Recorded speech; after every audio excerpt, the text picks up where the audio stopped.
బట్టి విక్రమార్క మీడియాతో మాట్లాడుతున్నారు. ఇప్పుడు అలా చూద్దాం. కుటుంబాలకు సంబంధించిన బిడ్డలందరికీ ఉచితంగా నాణ్యమైనటువంటి విద్యని ప్రాథమిక స్థాయి నుంచే అందించాలనేటువంటి లక్ష్యంతో తీసుకున్నటువంటి ఈ నిర్ణయం నాకు తెలిసి ఈ దేశ చరిత్రలోనే తెలంగాణ రాష్ట్రానికి వచ్చి అసలు రెసిడెన్షియల్ స్కూల్స్ అంటే ఇట్లా ఉంటాయా, ఇలా కూడా కట్టవచ్చా, ఇంత అద్భుతంగా చేయొచ్చా అని తెలంగాణ మొత్తం ఆకర్షించేటట్టుగా ఈ కార్యక్రమాన్ని చేపట్టి ముందుకు పోతా ఉన్నాం. మీడియా మిత్రులందరికీ నేను ఒకటే విజ్ఞప్తి చేస్తూ ఉన్నాను. ఇది ఒక చారిత్రాత్మకమైనటువంటి నిర్ణయం. ఈ నిర్ణయాన్ని ప్రజలందరి దృష్టికి తీసుకొని వచ్చి వారి బిడ్డలందరినీ కూడా ఇటువంటి ఉన్నతమైన ప్రమాణాలతో కూడినటువంటి రెసిడెన్షియల్ స్కూల్స్లో చదివించుకునే కార్యక్రమానికి వారు కూడా నాంది పలకాలని, ఈ పాఠశాలలో చేర్పించడానికి పెద్ద ఎత్తున ప్రోత్సహించాలి వాళ్ళ బిడ్డలని చెప్పి వారికి కూడా నేను విజ్ఞప్తి చేస్తూ, ఈ పాఠశాలకు సంబంధించి మేము గతంలోనే కలెక్టర్స్ కాన్ఫరెన్స్ జరిగినప్పుడు ఆనాడు ముఖ్యమంత్రి గారు లేకపోతే నా తోటి మంత్రి వర్గ సహచరులు అందరూ కూడా జిల్లా కలెక్టర్లు అందరికి కూడా స్పష్టంగా చెప్పాం, త్వరితగతిన ఈ ఇంటిగ్రేటెడ్ రెసిడెన్షియల్ స్కూల్స్ కట్టాలి. 20 నుంచి 25 ఎకరాల ఆయా శాసనసభ నియోజకవర్గాల్లో సాధ్యమైనంత మేరకు స్థలాల్ని సేకరించి తొందరగా పంపిస్తే మేము ఈ సంవత్సరమే దాదాపు అన్ని శాసనసభ నియోజకవర్గాల్లో అట్లీస్ట్ ప్రతి శాసనసభ నియోజకవర్గానికి ఒక ఇంటిగ్రేటెడ్ రెసిడెన్షియల్ స్కూల్ని కట్టాలని, అంతిమంగా ఇంకా పెద్ద ఎత్తున సంఖ్య పెంచుకుంటూ పోవాలనే ఆలోచనతో మేము వారందరికి కూడా ఆ రోజు స్పష్టంగా చెప్పడం జరిగింది. అందులో భాగంగా ఇప్పటికీ ఒక 22 స్కూల్స్ వరకు ఆయా స్థలాలు సేకరించి ఆ స్థలాలకు సంబంధించినటువంటి లెవెల్స్తో సహా సమాచారాన్ని పంపించినటువంటి ఆయా శాసనసభ నియోజకవర్గాల్లో ప్రాథమికంగా పైలట్ ప్రాజెక్ట్స్గా ఈ కార్యక్రమాన్ని ప్రకటిస్తూ ఉన్నాం. దశల వారీగా ఆయా శాసనసభ నియోజకవర్గాల నుంచి వచ్చేటువంటి స్థలాలను బట్టి వాటిని కూడా శాంక్షన్ చేసుకుంటూ ముందుకు పోతూ ఉంటాం. అందులో భాగంగా సరే రేపు పొద్దున విజయదశమి వస్తూ ఉంది. పండగ పర్వదినం మనందరికీ ఆనందంగా ఉండాలనేటువంటి ఆలోచన, ఆ పండుగను దృష్టిలో పెట్టుకుని ప్రత్యేకంగా ముఖ్యమంత్రి గారు నాకు స్పష్టంగా చెప్పి పండగ కంటే ముందే ఈ రెసిడెన్షియల్ స్కూల్స్ అన్నింటినీ కూడా మనం భూమి పూజ కార్యక్రమాన్ని చేసి కన్స్ట్రక్షన్ యాక్టివిటీ చేపట్టేటట్టుగా త్వరితగతిన నిర్ణయం జరగాలని చెప్పి ప్రత్యేకంగా వారి దృష్టి సారించి వారి సందేశం ఇచ్చి తద్వారా వారి పర్యవేక్షణలో వీటన్నిటిని ఏర్పాటు చేసి ఈరోజు మీ ముందు ఈ ప్రజెంటేషన్ని ఇవ్వబోతా ఉన్నాం. దయచేసి ఆ ప్రజెంటేషన్ అన్నిటిని కూడా ఒక 10-12 నిమిషాల మధ్యలో ఉండేటువంటి ప్రజెంటేషన్ని మీరందరూ వీక్షించడమే కాదు, నేను మీడియా సంబంధించిన మిత్రులందరికీ విజ్ఞప్తి చేస్తూ ఉన్నాను. ఇది మన రాష్ట్రం, మనందరి రాష్ట్రం. మన పిల్లల బంగారు భవిష్యత్తు కోసం రాష్ట్రం పెద్ద ఎత్తున నిధులు సేకరించి ఇటువంటి రెసిడెన్షియల్ స్కూల్స్ని కట్టుకుంటూ ముందుకు పోయే ఈ కార్యక్రమాన్ని విరివిగా కొద్దిగా పాజిటివ్ థింకింగ్తో ప్రాచుర్యం కల్పించి ప్రజల మధ్యకి తీసుకొని వెళ్ళవలసిందిగా నేను మీ అందరికీ నేను విజ్ఞప్తి చేస్తూ ఉన్నాను. అట్లాగే ఆ మీడియా సంస్థల యజమానులకు కూడా విజ్ఞప్తి చేస్తూ ఉన్నాను. దయచేసి ఆ ప్రజెంటేషన్ని స్టార్ట్ చేయవలసిందిగా Manoj please.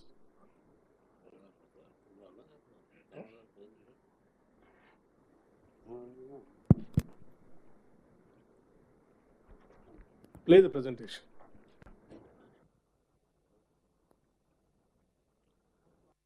Hello.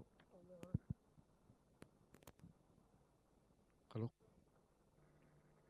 Hello. Hello. Yes.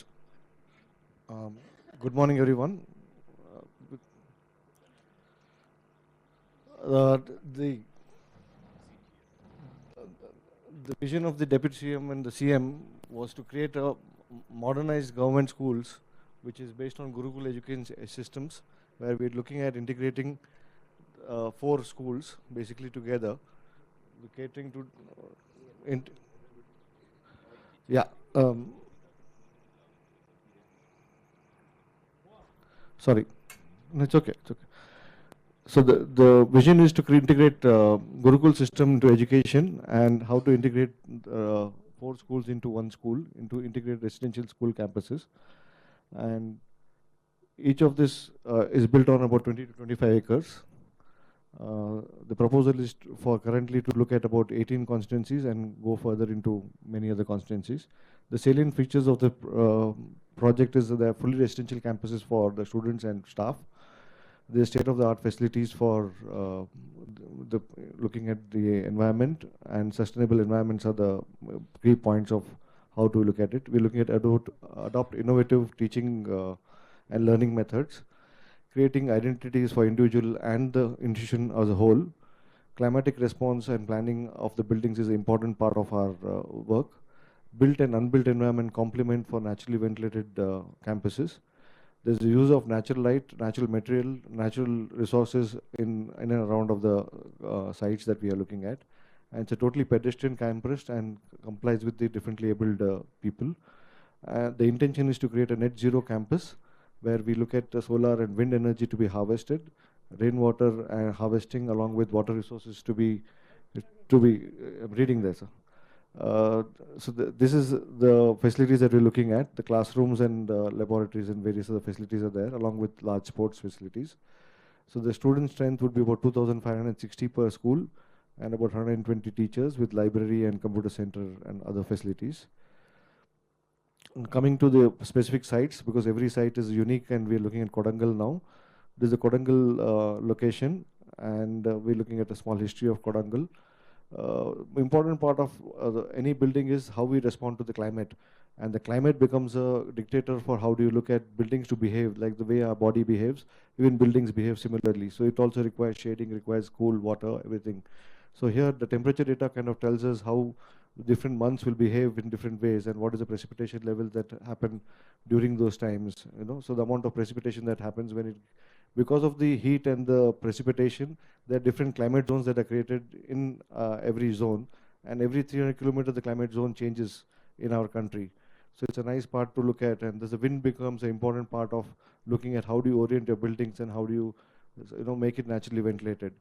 So because of all these factors, the comfort factor comes in from the humidity that is there, and how does humidity kind of give you discomfort is an important part of our building planning.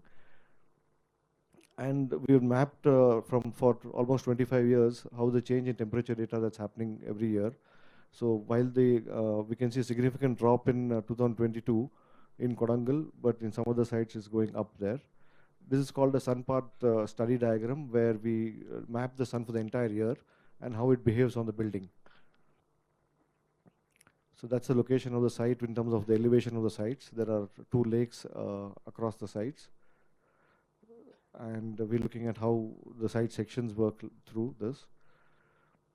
And that's the overall site plan, which talks about the contours of the site. So the lowest being on the northeast and the highest being in center of the site. There's an existing building that's there. Yeah, so this is an existing building and some photographs of the site.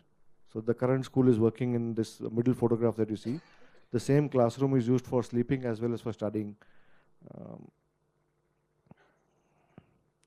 So our basic master plan zoning is based on how do we look at creating environment that is interactive for students and they live as one. It is said that the quality of institutions talks about the future of the country, and how we plan them and how do we create memories for those students becomes important, not only in the learning environment but also in the living environment. So here we looked at the central axis to be created with the central axis that is created over there, and that's the open field that we're looking at as a cricket ground. Over there we have the educational academic part. Down we have another sports field. This side we have the hostel facilities on that side, and the existing building kind of is repurposed. So this is the master plan, where the the master plan for the integrated residential campus addresses varied needs for relating to teaching, residing, playing, working, etc. by taking into consideration the climatic condition of the site, and the campus tries to bring together different communities under common umbrella of an integrated school, providing this community an access to quality education and state-of-the-art facilities.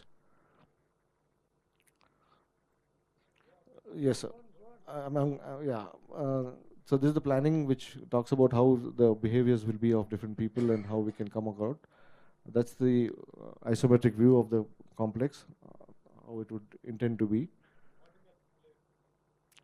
Sorry? Yeah.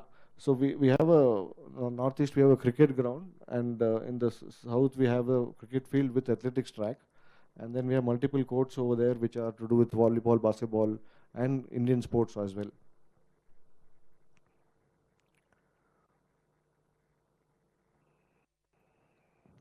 So that's a cluster plan which we talk about how the 4 integrated schools will come together. So that's the ground floor plan where we're looking at how each school gets its identity, at the same time gets integrated with the relationship between different buildings. And the whole orientation of the blocks and cluster is done in a courtyard plan, which allows for traditional methods of building, where the wind flows through the building and keeps your spaces naturally ventilated. The proposal here is that we're not even talking about putting windows together in the classroom blocks, and there are shading devices which will naturally ventilate the building and keep it cool all the time.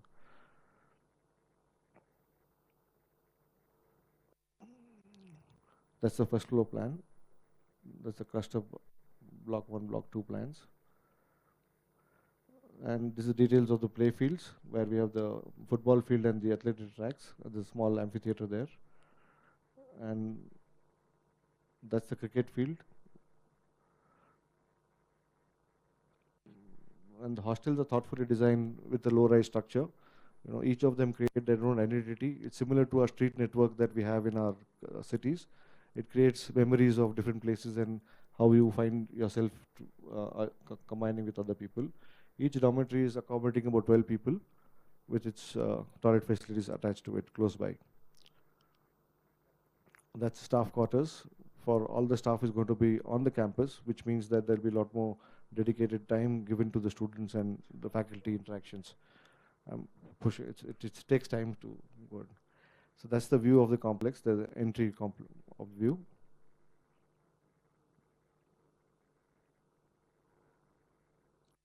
This is the main entry to the admin block and the school.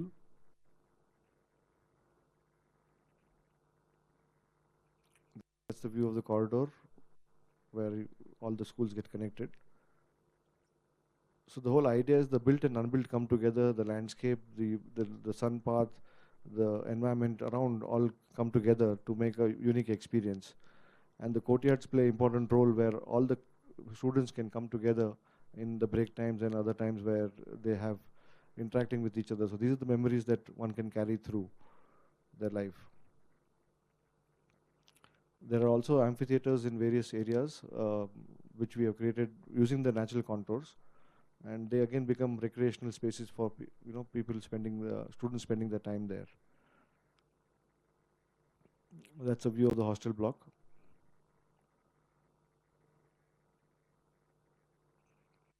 That's a view of the terracing that's done because of the contour. This is the existing building which we are repurposing. So we're reusing the building by removing some basic walls and adding a few infrastructure like staircase and lifts, and adding a dining, kitchen and a clinic facility, and also indoor sports. So the building has been now redesigned with a facade which is responsive to the climate. It is facing east-west, which gains a lot of heat gain. So we have changed the orientation and made the facade to look better. Sustainability of any building is important, and our net zero goals are how do you achieve them. And this is the basic behavior of the buildings when it comes to sun path and how we shade it. So this is the idea of how do you create naturally light ventilation, where we create a light shelf which bounces off the ceiling and gives you good quality of ambient light, and the outside is shaded by the jali and that. A terrace is used for solar panels and recreation spaces. So that's the light shelf, how it works. And every facade has a 2-3 layers of insulation in terms of screening devices, which controls its own microclimate, keeping it much cooler naturally. GRIA is the Indian certification for green building, and we're looking at achieving 5-star GRIA rating for this particular project. So it's walk the talk, that is. Not only just verified, and how landscape and trees and water resources can complement the entire development is the slides that we're showing you here. The use of local species of trees and plants is an important part of how the landscape can be looked at.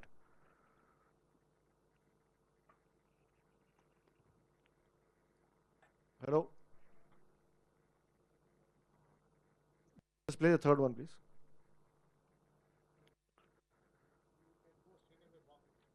Okay. Lakshmipuram, you don't want to see? Okay, can you just play fourth file, please? Fourth file. Play, yeah, just walk through.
Thank you.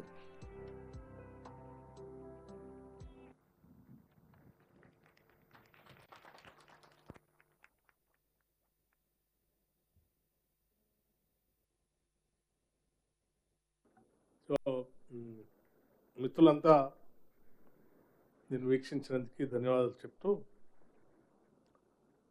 ఈ integrated residential స్కూల్స్ని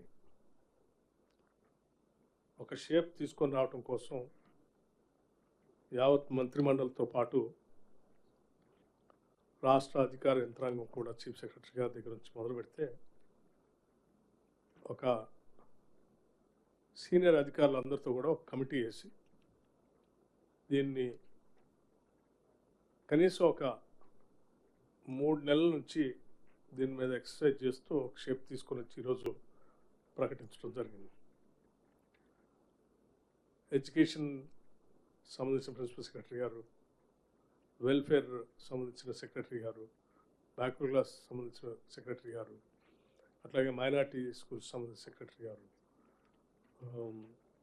అన్ని welfare departments సంబంధించినటువంటి వాళ్ళందరూ కూడా దీంట్లో involve అయ్యి, including engineering సంబంధించినటువంటి వాళ్ళు కూడా దీంట్లో ఇన్వాల్వ్ అయ్యి దీనికోసం పెద్ద ఎత్తున పనిచేసి ఈరోజు రాష్ట్ర ప్రజలకి దీన్ని మనం ఈరోజు అనౌన్స్ చేసుకుంటున్నాం. నాతో పాటు ఈరోజు మరి సీనియర్ మంత్రివర్యులు కోమటిరెడ్డి వెంకటరెడ్డి గారు, అట్లాగే transport and backward class welfare మంత్రి గారు పొన్నం ప్రభాకర్ గారు, మన చీఫ్ సెక్రటరీ గారు, మిగతా అధికారులందరూ కూడా, principal secretary education, principal secretary welfare, మిగతా అధికారులందరూ కూడా దీంట్లో మన టిఆర్ఎన్బి స్పెషల్ చీఫ్ సెక్రటరీ గారు అందరూ కూడా దీంట్లో ఇన్వాల్వ్ అయ్యి దీనికోసం సీరియస్గా పనిచేసినందుకు వారందరూ కూడా నేను ప్రత్యేకంగా అభినందనలు తెలియజేస్తూ, ఇందాక వెంకటరెడ్డి గారు మాట్లాడుతూ ఉన్నారు, కొంతమంది రెసిడెన్షియల్ స్కూల్స్ సంబంధించి పిల్లలు లేకపోతే మేనేజ్మెంట్కి సంబంధించినటువంటి వాళ్ళు వారికి ఫోన్ చేసి మా స్కూల్స్ పరిస్థితి బాగాలేదు ఒకసారి వచ్చి చూసిపోండి అని అడిగారు. చెప్తూ ఆ స్కూల్స్లో పిల్లలు ఒకళ్ళ మీద ఒకళ్ళు పడుకునే పరిస్థితి, అక్కడ కావాల్సినటువంటి టాయిలెట్ సంబంధించినటువంటి పరిస్థితులు కానీ లేకపోతే మిగతా సప్లై చేసేటువంటి విధానం కానీ ఏమీ లేక ఇబ్బంది పడుతున్న పరిస్థితులు ఉన్నాయి రండి అని అన్నప్పుడు వారు స్పష్టంగా వారి సమాధానం చెప్తూ త్వరలోనే మేము ఈ ఇంటిగ్రేటెడ్ రెసిడెన్షియల్ స్కూల్స్ అన్నింటినీ రాష్ట్ర వ్యాప్తంగా కూడా ప్రకటిస్తున్నామని చెప్పి వారు నిన్న చెప్పి కూడా వచ్చారట. సో నేను ఈ సందర్భంగా ఎందుకు గుర్తు చేస్తూ ఉన్నానంటే, రాష్ట్రంలో చదువుకునేటువంటి ఈ రెసిడెన్షియల్ స్కూల్స్లో ఉన్నటువంటి వసతులు చాలా ఇబ్బందికరంగా ఉన్నాయి. సో దానికి సంబంధించిన సమాచారం కూడా కొంత ఇప్పుడు మనకి సంబంధించి రెసిడెన్షియల్ స్కూల్స్లో total number of residential schools 1023 residential schools ఉంటే 662 స్కూల్స్కి అసలు బిల్డింగ్స్ లేవు.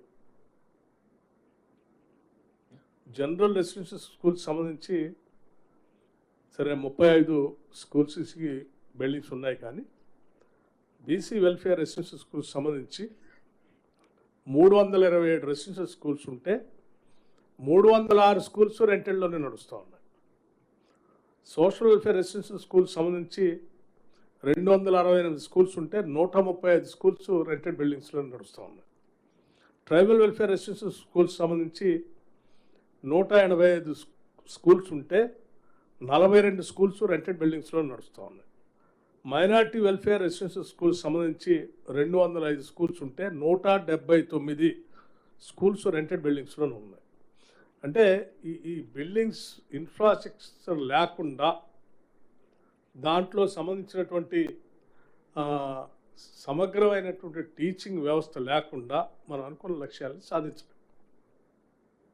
అందుకే మేము రాగానే మేము బడ్జెట్ ప్రజెంట్ చేసినప్పుడు కూడా చెప్పాం, దాదాపు 5,000 కోట్ల రూపాయలని ఈ స్కూల్స్ మీద, ఇంటిగ్రేటెడ్ రెసిడెన్షియల్ స్కూల్స్ మీద మేము ఖర్చు పెట్టడానికి ఈ సంవత్సరం సిద్ధంగా ఉన్నామని చెప్పాం. గత ప్రభుత్వం నాకు తెలిసి 73 కోట్లు ఎంతో ఖర్చు పెట్టిందంట. 73 కోట్లు, లెస్ దెన్ 100 crores. నేను చెప్తాను చాలా సగౌరవంగా, మా పిల్లల కోసం ఈరోజు ఈ సంవత్సరం 5,000 కోట్ల రూపాయలని ఈ ఇంటిగ్రేటెడ్ రెసిడెన్షియల్ స్కూల్స్ కట్టడానికి ఇన్ఫ్రాస్ట్రక్చర్ డెవలప్ చేసి మంచి అద్భుతమైనటువంటి ఇంటర్నేషనల్ స్టాండర్డ్స్లో, అంటే ఆ స్కూల్స్ అన్నీ కూడా కట్టేవి కూడా ప్రతిదీ కూలంకషంగా లోతుగా అధ్యయనం చేసి ప్రతి సైట్ దగ్గర లైటింగ్ ఎటు నుంచి వస్తూ ఉంది, సన్ ప్యాచ్ ఎట్లా ఉంది, విండ్ ఎట్లా వస్తూ ఉంది, టెంపరేచర్ ఎలా ఉంది, ఇది ఈరోజు కాదు కొన్ని సంవత్సరాలుగా అక్కడ ఉన్న పరిస్థితులు అన్నీ స్టడీ చేసి దానికి అనుగుణంగా మంచి వెంటిలేషన్ ఉండేటట్టుగా, గ్రీన్ ఎనర్జీని వాడేటట్టుగా, పిల్లలందరూ ఆహ్లాదకరంగా అన్ని వర్గాల వాళ్ళు ఆ స్కూల్లో ఉండేటట్టుగా, ఎస్సీసు, ఎస్టీసు, బీసీసు, మైనార్టీసు, జనరల్ స్టూడెంట్స్ అందరూ ఉండి ఒక కుటుంబం లాగా పిల్లలు చిన్నప్పటి నుంచే ఎదగటానికి కావలసినటువంటి వాతావరణాన్ని అక్కడ సృష్టిస్తూ, వాళ్ళకి ఎవరికి కూడా మేమేదో మామూలు స్కూల్లో చదువుకుంటున్నాం మాకు అవకాశాలు లేకుండా పోయే అనేటువంటి ఫీలింగ్ రాకుండా ఈ ప్రభుత్వం మాకు ఇంటర్నేషనల్ స్టాండర్డ్స్లో ఈ రాష్ట్రంలో ఎక్కడా లేనటువంటి ఫెసిలిటీస్ అన్నీ కల్పిస్తూ ఏర్పాటు చేస్తున్నామని చెప్పారు. వీటి ప్రజెంటేషన్ ఇచ్చేటప్పుడు vision of the chief minister కూడా నేను 2-3 సార్లు విన్నాను వారు చెప్పి, కేవలం ఎడ్యుకేషన్తో ఒకటే మనం రుద్దటం కాదు, స్టూడెంట్స్కి ఎక్స్ట్రా కరిక్యులర్ యాక్టివిటీస్ కూడా వాళ్ళకు ఉండేటట్టుగా, స్పోర్ట్స్ బాగా ఉండాలి, ఎంటర్టైన్మెంట్ కూడా ఉండాలి. పిల్లలంతా గ్రామీణ ప్రాంతాల నుంచి వచ్చినటువంటి వాళ్ళు అయ్యో నేను ఐఎమ్ మిస్సింగ్ సంథింగ్, నాకు అవకాశాలు లేవే అనేటువంటి భావం వాళ్ళ కళ్ళకుండా ఉండేటట్టుగా అవసరమైతే మనం ఆ స్కూల్లోనే థియేటర్ కూడా కడదాం, యాంపీ థియేటర్ కూడా కడదాం. వారానికి ఒకసారో నెలకు ఒకసారో 15 రోజులకు ఒకసారి అవసరమైతే మనం డైరెక్ట్గా శాటిలైట్ ద్వారా పిక్చర్స్ కూడా వాళ్ళకి పిల్లలకి ఐఎమ్ నాట్ మిస్సింగ్ ఎనీథింగ్ అనేటువంటి ఫీలింగ్ వచ్చేటట్టుగా ఉండాలని చెప్పి వారు ప్రత్యేకంగా కూడా చెప్పడం జరిగింది. అంటే the commitment of the cabinet is so serious about the students and their upbringing. ఎంత సీరియస్గా ఉందో దాని గురించి చెప్పడం కోసం నేను ఉదాహరణగా చెప్తా ఉన్నాను. చాలా సంతోషంగా ఉంది నాకు కూడా ఈ స్కూల్స్ అన్నిటినీ ఈరోజు ప్రకటిస్తూ మేమంతా రేపు 11వ తారీఖు నాడు విజయదశమి కంటే ముందు రోజు సాధ్యమైనంత మేరకు ఆ స్కూల్స్కి ఫౌండేషన్స్ వేయాలని చెప్పేసి చాలా శాంక్షన్ చేసాం, ముందుకు పోతా ఉన్నాం. దీన్ని అందరూ అభినందించాలని, ఇంత మంచి కార్యక్రమాలు తీసుకుంటున్నందుకు మీడియా మిత్రులు కూడా దీనికి విరివిగా ప్రాచుర్యం ఇవ్వాలని చెప్పి నేను విజ్ఞప్తి చేస్తూ నా సహచర ఇద్దరు మంత్రివర్గ సభ్యులు కూడా వారి ఆలోచనలు మీతో పంచుకోవాల్సిందిగా నేను విజ్ఞప్తి చేస్తా ఉన్నాను.